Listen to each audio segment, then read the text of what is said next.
প্রথম অধ্যায় বিষাদ যোগ। তত শঙ্খাশ্চ ভৈর্যশ্চ পণমানক গৌমুখা সহসেবাভ্যহন্যন্তা সশব্দ তুমুলো ভবৎ।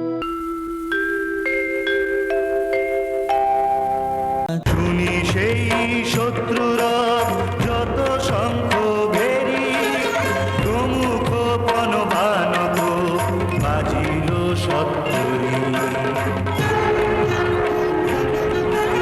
সহসা উঠিল সেই রণের ঝঙ্কার, তুমুল হইল শব্দ বহুল অপার।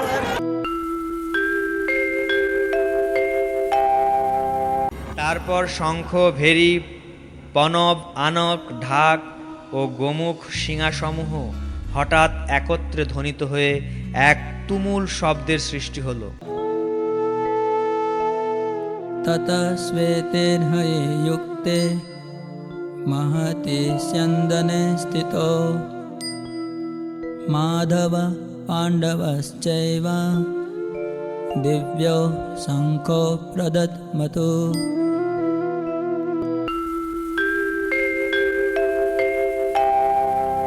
তারপর সে তো অশ্ব রথেতে বসিয়া আসিল যে মহাযুদ্ধে নিযুক্ত হইয়া।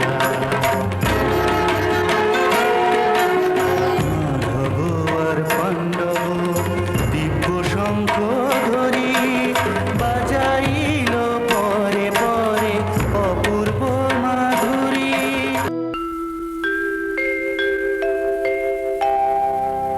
অন্যদিকে শ্বেত অশ্বযুক্ত এক দিব্য রথে স্থিত শ্রীকৃষ্ণ ও অর্জুন উভয়ে তাদের দিব্য শঙ্খ বাজালেন। তাৎপর্য: ভীষ্মদেবের শঙ্খের সঙ্গে বৈসাদৃশ্য দেখিয়ে শ্রীকৃষ্ণ ও অর্জুনের শঙ্খকে দিব্য বলে অভিহিত করা হয়েছে। এই দিব্য শঙ্খধ্বনি ঘোষণা করল যে কুরুপক্ষের যুদ্ধ জয়ের কোনো আশাই নেই, কারণ ভগবান শ্রীকৃষ্ণ পাণ্ডব পক্ষে যোগদান করেছেন। জয়স্তু পাণ্ডুপুত্রানাম যেষাম পক্ষে জনার্দন। পাণ্ডবদের জয় অবধারিত, কারণ জনার্দন শ্রীকৃষ্ণ তাদের পক্ষে যোগ দিয়েছেন। ভগবান যে পক্ষে যোগদান করেন, সৌভাগ্য লক্ষ্মীও সেই পক্ষেই থাকেন, কারণ সৌভাগ্য লক্ষ্মী সর্বদাই তাঁর প্রতির অনুগামী। তাই বিষ্ণু বা শ্রীকৃষ্ণের দিব্য শঙ্খধ্বনির মাধ্যমে ঘোষিত হলো যে অর্জুনের জন্য বিজয় ও সৌভাগ্য প্রতীক্ষা করছে। তাছাড়া যে রথে চড়ে দুই বন্ধু শ্রীকৃষ্ণ অর্জুন কুরুক্ষেত্রের যুদ্ধে অবতীর্ণ হয়েছিলেন, তা অগ্নিদেব অর্জুনকে দান করেছিলেন, এবং সেই দিব্য রথ ছিল সমগ্র ত্রিভুবনে সর্বত্রই অপরাজেয়। পাঞ্চজন্যম ঋষিকেশো দেবদত্তম ধনঞ্জয় পৌণ্ড্রম দধ্মো মহাশঙ্খা ভীমকর্মা বৃকোদরা। ঋষিকেশ ভগবান পাঞ্চজন্য রবে ধনঞ্জয় বাজাইল দেবদত্ত সবে। ভীম কর্মা ভীমসেন বাজাইল পরে কুণ্ড নাম শঙ্খ সেই অতি উচ্চ স্বরে।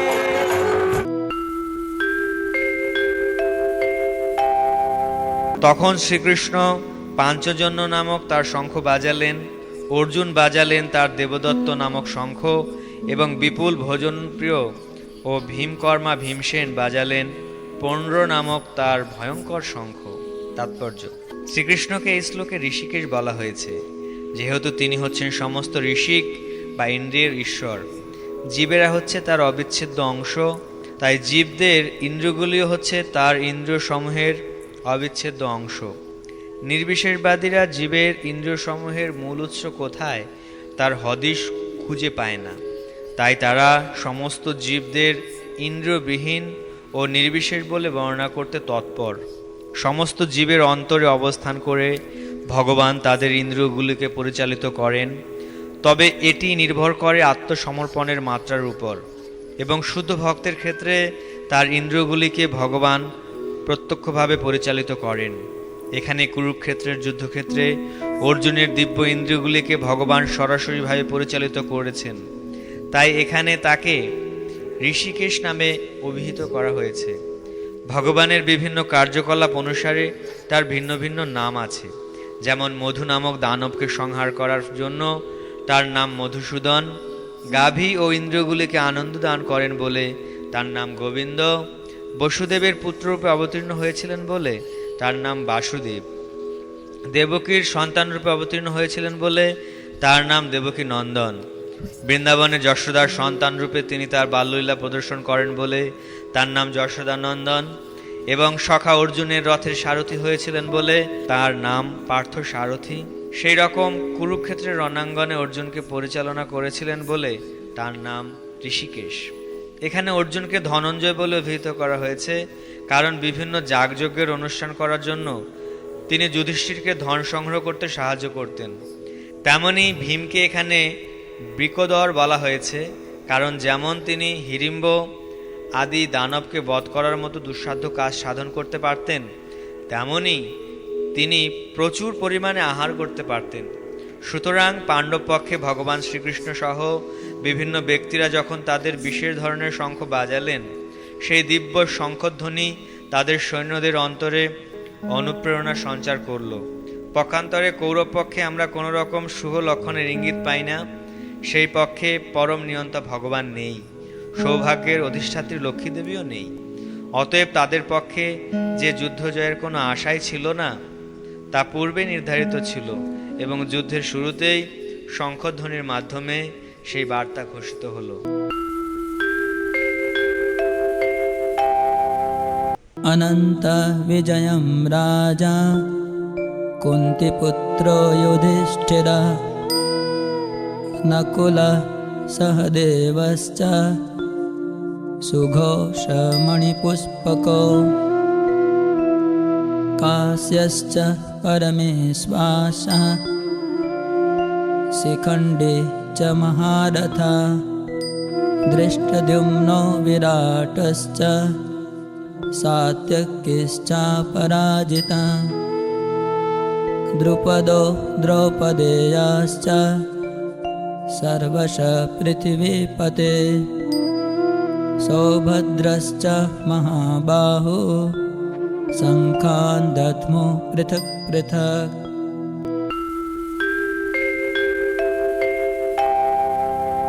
দৃষ্টির ধরে শঙ্খ রাজা কুন্তি পুত্র, অনন্ত বিজয় সেই ঘোষণা সর্বত্র।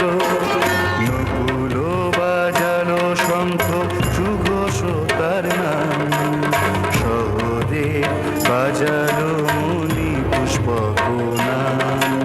তারপর একে একে যত মহারথী ধনুর্ধর কাশীরাজ শিখণ্ডী সারথী ধৃষ্টদ্যুম্ন বিরাটাদি বীরশেষাতকী মহাযোদ্ধা পারে যারা যুঝিতে একাকী। দ্রুপদার দ্রৌপদেয় পৃথিবীপদে সৌভদ্র বাজালো শঙ্খ যার যার মতে।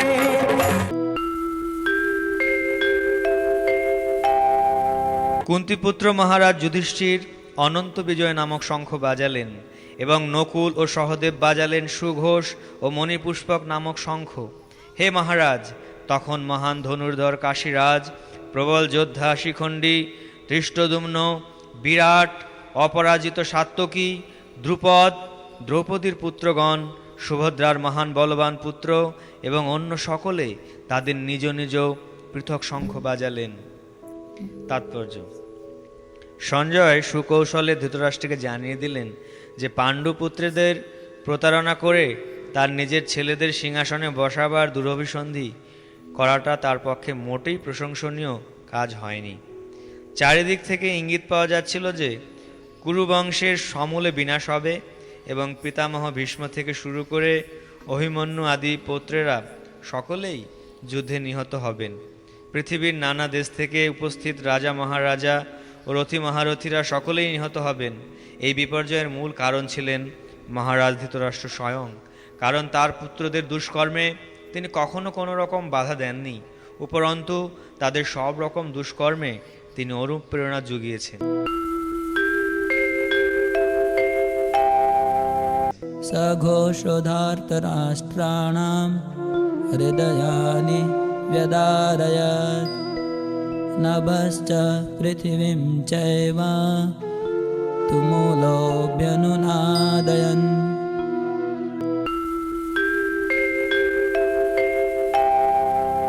সে শব্দ ভাঙিল বুক ধার্তরাষ্ট্রগণে, আকাশ ভেদিল পৃথ্বী কাঁপিল সঘনে।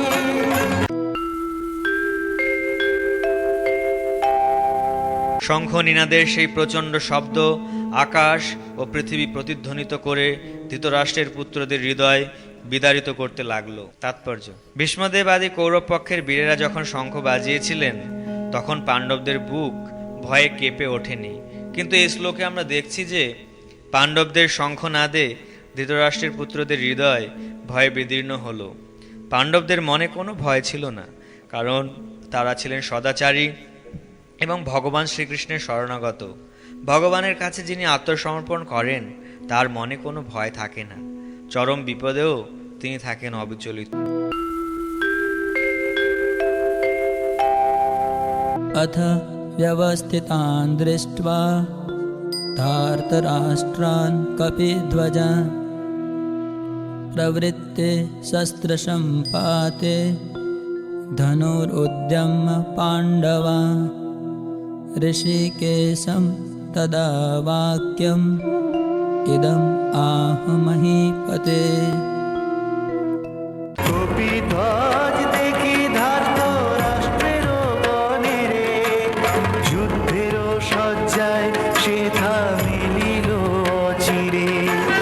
নিজ অস্ত্র ধনুর্বাণ যথাস্থানে ধরি, যুদ্ধের লাগিয়া সেথা শুনিল শ্রীহরি।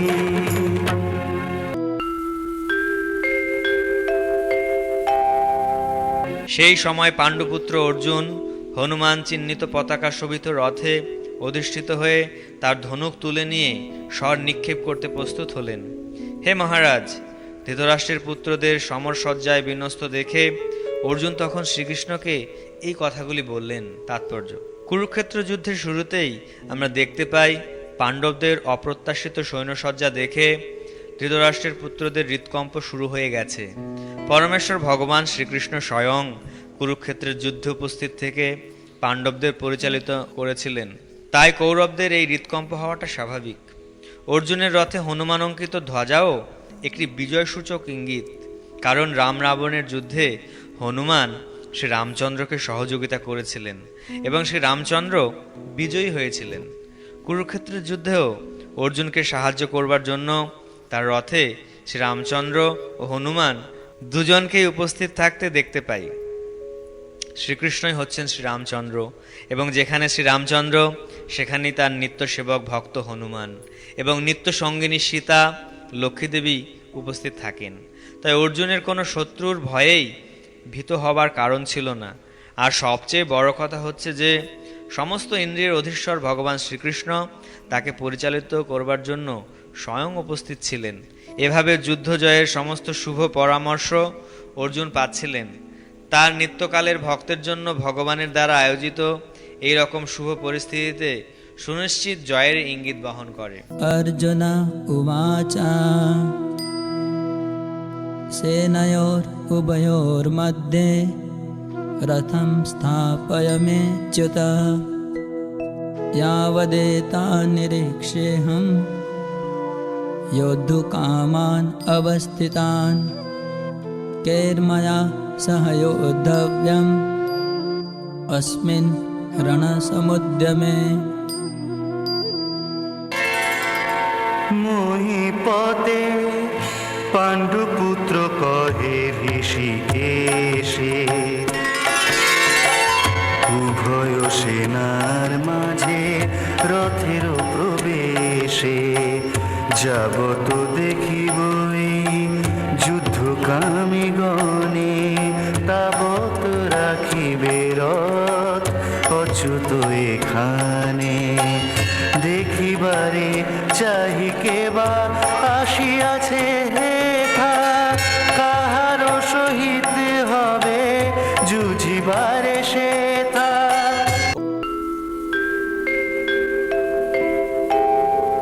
অর্জুন বললেন, হে অচ্যুত, তুমি উভয় পক্ষের সৈন্যদের মাঝখানে আমার রথ স্থাপন করো, যাতে আমি দেখতে পারি যুদ্ধ করার অভিলাষী হয়ে কারা এখানে এসেছে এবং এই মহাসংগ্রামে আমাকে কাদের সঙ্গে যুদ্ধ করতে হবে।